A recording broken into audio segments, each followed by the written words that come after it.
अयोध्या का फैसला मुझे मंजूर नहीं है जी।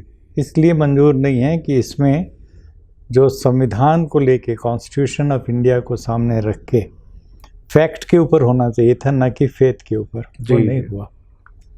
जो गलत काम करने वाले थे, जिसको खुद वो कह रहे हैं कि 49 में मूर्तियां अंदर खिसकाना गैर कानूनी था, जुल्म था जी।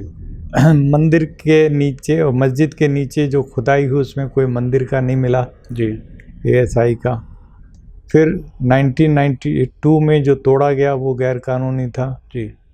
तो आपने किस मुंह से फिर गैर कानूनी काम करने वालों को सजा देने के बदले इनाम दे दिया? जी जी जी। सीधा सा सवाल मेरा। जी जी। आपका फैसला तो खुद अपने आप को कॉन्ट्रडिक्ट कर रहा है। जी।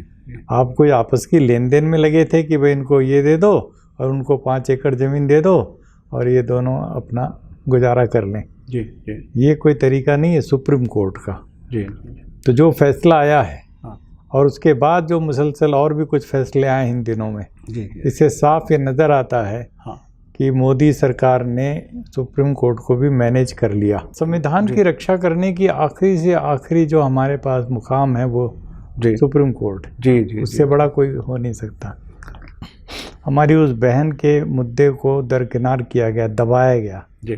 जिसने आरोप लगाया था CGI के ऊपर। जी जी जी। बलात्कार तक के आरोप लगाए थे। जी। उसको कैसे तरीके से सरकार की मदद से हाँ। और उसको दबा दिया गया। जी जी। तो एक तरह से चीफ जस्टिस के ऊपर एक तलवार लटकाई गई। जी जी जी। कि देखो ये आरोप लग गया है तुम्हारे ऊपर, ब्लैकमेल कर दिया उसको। जी जी। और फिर कहा अब ये सारे फैसले एक के बाद एक दो।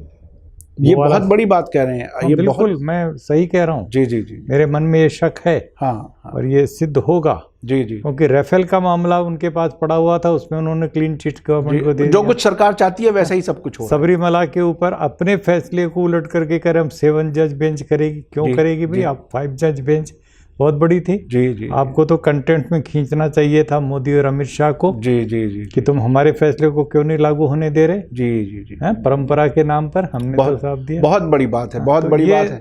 सुप्रीम कोर्ट ने अपना जो वकार था, वजूद था, उसको हल्का कर लिया। और ये जो हमारी डेमोक्रेसी के लिए एक बहुत बड़े खतरे की घंटी है।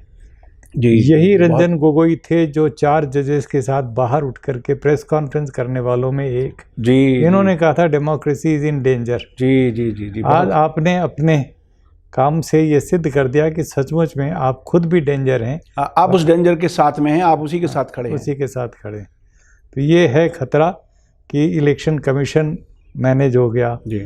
RBI, CBI जी। और जिसका नाम लीजिए सबको मैनेज करते चले गए। मीडिया को मैनेज, यानी डेमोक्रेसी में जो इंस्टीट्यूशंस होती हैं वो जो है वो एक तरह से मैनेज की जा रही हैं। जो तथाकथित मीडिया, जो नेशनल मीडिया कहलाते, उस सबको इन्होंने मैनेज कर लिया। तो जो स्तंभ होते हैं बड़े, और तो वो सब के सब एक तरह से मैनेज होते होते आज ये मुल्क की हालत है कि इस समय बस जो मोदी चाह रहे हैं, अमित शाह चाह रहे हैं, वो हो रहा है। और ये सचमुच में सबके लिए चिंता की बात होनी चाहिए।